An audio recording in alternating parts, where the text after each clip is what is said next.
to the right thing. Grozny, like and subscribe. If you don't, Mark Cuban will show up in your house in a diaper and shoot you. With an arrow. With an arrow for love. You'll fall in love. Yeah, and If you don't like this video, you'll fall in love. If this video gets 30 likes, I will do 4 shots in a row. Wiggle. That was an all My name is John Grozny. My name is Jake Ellz. And this is a review of 1970? 1917. James Bond. In the year of our Lord. Yeah, in the year of our Lord.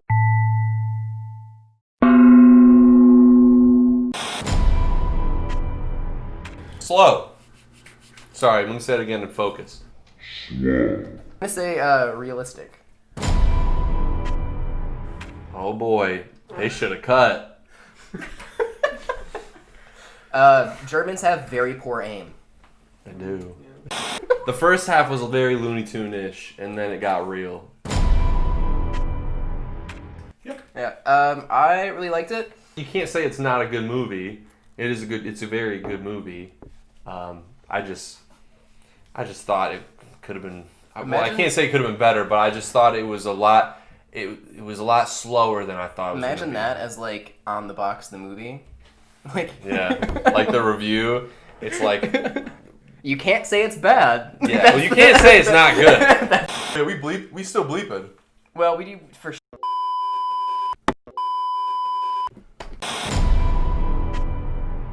Yeah, you go first. Movie starts. 2 boys. One's sleeping. One's not. Guy comes up and he's like, "Hey, go see the CO. Gotta see ya." And he's like, "Oh, about to eat. I'm gonna get some food. I'm gonna get my buddy. We're gonna go do it." So they go and they're like, "Oh yeah, we gotta go stop this attack from happening because if it happens, we're gonna lose a lot of people. And also your brother is a part of that group. So you gotta go take care of that and just do it by foot, by the way, because that's how we're gonna do it." So they're like, "All right, we're going over. Gonna go take on this mission to save my brother and some other people." And they're like sneaking through no man's land. They're like, "We're sneaky. We're sneaking. We're gonna slide into this dead body, put my hand through this corpse's stomach." That was a good part. I forgot Right? about that part. Corpse that was stomach a good hand. part. So they get across. That was a good part. They're like, "Oh, look at these bunkers. These are beautiful. This is some gorgeous bunkers." I don't know why they're from New York now. Yeah, I remember that part. So they're like, "Hey, we're gonna go explore this tunnel some more." And they're like, Fuck, I can't remember this part. "There's food down here, maybe." And he's like, "Don't open that bag that's hanging from the ceiling." Oh yeah, now I remember. And he's like, "Even their rats are better than ours." Oh yeah. And he's like, tripwire. And then the rat sets off the tripwire and they like blow up. The mine collapses because they set off a tripwire and they get out and they're like, "Wow, that was close." So they keep walking. They just keep walking. And then this plane gets shot down. They're like, "Oh, this is cool." And it just north by northwests them. Just like swoops in. And then poor little Tommen Baratheon is like, "I'm going to help this German fighter pilot because he's still alive." And the older experienced guy is like, "I'm not going to like do that. Like, that's dumb." And he's like, "Get him water." And he's like, "I'm going to get him water," whatever. And then the camera like goes away. And then it cuts back. It's not funny. I'm not laughing. It cuts back. And then little Tommen just getting stabbed. It doesn't cut. Well, the camera pans Okay. to reveal Tommen's getting stabbed to death. Dead. So Schofield, is that his name? Schofield? That sounds right. Schofield's like, boom, boom, shoots the German dead, and he's like, "My boy!" As he dies in his arms. So he dies, and he's like, "Hey, I'll, get to your brother for you." Then, all of a sudden, out of nowhere, this, like, company of soldiers roll up, and they're like, "What are you doing over here?" And they're like, "We'll help you bury him." And he's like, "Can you guys give me a ride to this town?" And they're like, "For sure." There's a thing with a log that happens. He gets to a point where he goes in this town, and when they're in the town, he starts getting shot at, like from the sniper, and he ends up getting into the building where the sniper is. I think he shoots him from outside. He was shooting at the house. He gets him like in like the stomach or something. He doesn't like kill him, but he gets him. So when he gets into the house, he opens the door and the guy shoots at him. I think he hits him in the head, but he's got a helmet on, right? Yeah, so it knocks him out. So it knocks him out, but he kills him, and then he wakes up in this town, and it's being searched and rummaged through, with the Nazis were rummaging. And this is World War I, they're not Nazis yet? Yeah, no, they're not Nazis Oh, yet. okay, They're never mind. They're Empire boys. Yeah, they're stormtroopers. Wakes back up, it's nighttime. He's like, "Oh boy, I gotta get out of here." These Germans are at nighttime. I don't know. He seemed very upset that it's night. I don't know. But then he like finds this French woman with a baby, and he's like, this baby. Oh. And he's all wet because he fell in the river. And then he goes up to his boys, because he finds them at this point, Yeah, right? yeah. And He goes, my boys! and he's like, oh no, don't do it, don't go out there. And they're like, we're gonna do it. And so then he's like, well, then I'm coming with you. And he starts running, and this is the best part of the whole movie. He's running, and the explosions are going off and shit. That was the only time they ever should have had Warner. The whole rest of the movie should have been cut up, but anyway. And then he finds the guy, he's like, stop, and he's like, okay, you gotta let her, okay. Well, if you run a her, and then he's like, you're being a real Benedict. Yeah, that's what he said. And then he finds the brother. What's his name? Rob Stark. Yeah. Well, it's Rob Stark. Richard Madden. Yeah. He's the shit. Did you He's watch so- The Bodyguard? he's He cried in this one part too in 1917. He was crying. Yeah. That was a good job. And then he turns around. And he walks to that tree, and he goes and he sits at a tree. That last scene of him running through the front lines, like he's just fed the. He was mad. He was mad that he went through all that shit and his homie died, and they're still gonna go into battle. So he's like, I'll just run through all these dudes, not listen to any of the dudes above me that are telling me to stop, and I'm just gonna start dipping. Yeah. And then the bombs are going off. It was very well choreographed. You know what I'm saying? Explosives and shit, and it was The first guy goes in, and he's like, slides into it, and then he's like, oh god, there's a body next to me, because there's bodies everywhere, right? Because the land's been torn up. And then little Tommen, who's like inexperienced, slides in too. And then he sees a body and he goes, and like jumps out of the way. And in doing that, he pushes his friend.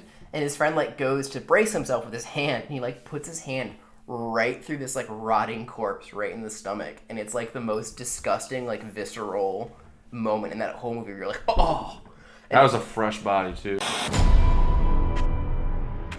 Because the tension the builds tension's so much. really heavy in that first part of the movie. Even in the part with the tripwire, that was a good scene. Well, even I think that I like about it is there's a bunch of like you don't know when they're gonna go over, so you have to like follow them through this maze like over and over and over, right? Yeah. And then when they're finally about to do it, he like stops him, and that was a very cool like it builds that tension. Every time you think they're gonna go over, something else happens when they finally do it. I think the biggest parts that make the movie like an achievement are like scene to scene like work. Well, I just feel like an overall cut, an overall movie, it felt like an HBO TV movie. Like it was it was I don't know, man, like Birdman was so deep. There was so much depth to that shit. Like if you're going to do a oneer, you got to have hella depth. With that scene when he gets to the front lines, when he finally gets there, that's when you finally see other soldiers experiencing shit on the front lines. Yeah. At the beginning, it's only on them two. So I'm trying to see what the is going on around the rest of them to get like the rest of that scope in. Like that Atonement, even that scene in Atonement where they did that oneer and had it all through, it was in Dunkirk. Yeah. That shit, that was like a whole movie. There was so much depth to that shit where I feel like because they're only focused on one thing throughout each scene, the cinematography isn't to me what made the movie dope. And that's the point of the movie. The point of the movie is the cinematography, but I don't even think that was the best part of the movie. I would disagree with you in terms of if you're talking about that introduction scene where there's nothing going on besides it being just them, we're still in the dark about whether or not this is real. So in our minds, we are unconvinced about whether there are other people out there or not, which makes their like state of safety very much in question, which makes you paranoid and like looking around. And that adds a lot of depth to the shot because you're like looking for shit. So you're examining every new piece of what's going on. And that embedded with the idea of how it moves like it's a soldier makes you feel like you're actually there with the paranoia and the level of I could get hurt here. And like that's what I think is so powerful. I felt that shit when they got into No Man's Land. That's when I was like, oh, okay, here we go. But the there's so much time of them walking through the trenches and getting to the bunker. But like I think the direction of the movie, like the directing of it, is what really made it like the scene for scene, okay, this is the problem that they're experiencing, this is like what they're trying to get through, and this is how they end up, finessing the situation. Like him climbing over the beam and the banister to get into the building while he's getting shot at. Like that build up of that scene was sick, and it served a purpose of having one take. Where like having the whole movie that way, I feel like the overall arc of the movie in general. There's no one in there. He's not here. this prime example where like two soldiers meet each other from opposite sides. And they're like, we don't have to kill each other, and they like walk away. That never happens in the movie, and I loved it. Like every single time you think like, oh, this is gonna be a sweet moment of like, Hacksaw Ridge. we're just gonna like, we're not gonna do this. Everyone's like, this, and the guy like stabs him to. They're shooting at each other. Like I see that as a much more realistic depiction of like how those situations must actually be, right? And it's a very like you need to understand, and like I think it's very important to have the realities of war like shoved in your face like that, so we know what we're actually doing. Like when we send people to war, It shows that, that psychological perspective for sure. and I think that is one of the moments where that camera is used the best, right? Is when he like goes to get the water, and then it like whips around, and he's like, oh shit, he's getting stabbed to death. There were a lot of moments too where like the stakes or whatever, the situation that they're in are kind of up to, are they going to be the good guy in that situation? He might have been able to sneak past those guys that were by the campfire, but like Yeah. he kind of didn't do that. he decided to get in there, and you know what I'm saying? I mean, shit happens. The choices are very real in that movie. I will give it that. And they all are, but I think you're right. It's the stitching between the scenes that's very weak, and it's Because sacrificed for the idea of like spectacle. And well, it's the realism of it being literally. I mean, how much time passes between the beginning and the end? When you actually have to walk with them, like John said earlier, you're looking around wondering where the next threat is, just like the characters in the movie are. You literally know just as much as they do at any given moment. There's no dramatic irony or anything like that because you're always following them. I think it really helps the movie, but that's something to talk about if you guys wanted to. No, and I think over like that's a balancing act. You had a good right? perspective, Preston. Right, it's like the Thank scenes you. are really good. I feel like they just hyped it up way too much with like it coming out like a week before the Globes and like it being nominated before it even came out. See, I had seen very little about it, and then I went to go see it, and I was like, and I liked it a lot. Because of just how, like, I guess drawn out it was, you didn't constantly have, like, that emotional attachment with them. You were just kind of you were with the drama, but you weren't, like, feeling it. What do you think on that? I agree 100%. I disagree. Because the whole movie, I don't remember anything about their acting decisions. The only things I remember are the people they ran into. Because Okay, that's the but- only times you were ever like paying attention to what they were doing. Because just gotta make sure he leaves the door unlocked. You know what I mean? You know what I'm talking about? Thank you. When you're with the characters, you're looking at everything but them. I'm not paying attention to them at all because you're only looking at them. Sounds like your problem. And so I'm like, okay, yeah, we get it. I've seen enough of these bland white guys. What's going on around them to see what's happening. It's really not until way later in the movie that I feel like I really was paying attention to their performances at all. And they're not radiating that much. The only time they were really radiating was when they up in the mines, when they were really about to die and they had to pull each other's out. That was great. They were snapping. And then when he killed him, when the dude died, that shit was ham. So I'm gonna. Other than that, they weren't acting that hard. I'm gonna say that their acting is even better than usual, and here is why: because they're able to blend Hitchcockian with modern style. And this, but okay. But listen. So what happens is, right? They picked a well-known actor for the guy who dies, and a not well-known actor that nobody's heard of for the guy who doesn't die. He's good. And so what happens I like him in that one. is that you become part of the unit, right? Mm-hmm. So at first you're kind of with them, you experience what they're going through, and then when fucking Tommen dies, now all of your emotions, everything that you're a part of, is being pushed onto this guy in the Hitchcockian style, and his Word acting form, fits okay. that very well. And so I think that amplifies the impact of the movie. It sacrifices actor integrity for overall emotional impact.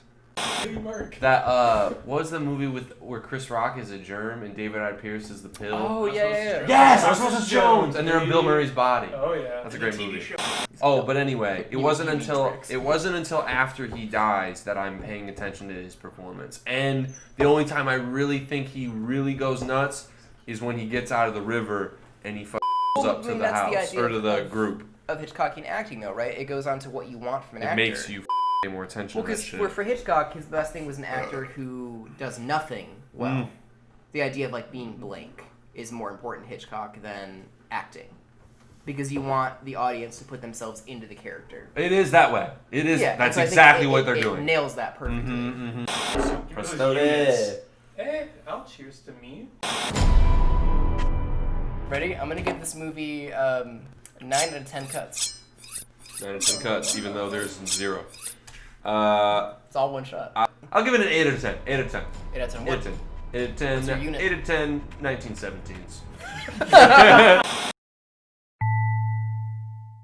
Wasn't best cinematography for sure. Deacons is the greatest of all time, but this movie just didn't really. It didn't live up to the expectation that it had presented for itself. However, it is not a bad movie, and it does deserve the recognition that it gets. I think it's definitely worth seeing. It's a very good blend of like. It is worth seeing. I will give it Yeah. that. Just don't go into it thinking it's going to be the greatest thing in the world. You'll love it. If you think it's going to be the greatest thing in the world, you're going to be like, wow. No, I think that's part of it, right? So I went into it with no expectations, and I yes. liked it a lot. My name's Don Grozny. If you want to see more doodads that I've did, click on this there. And my name's Jake Ellz, and if you want to see the last video, or maybe another video before that, you can click anywhere.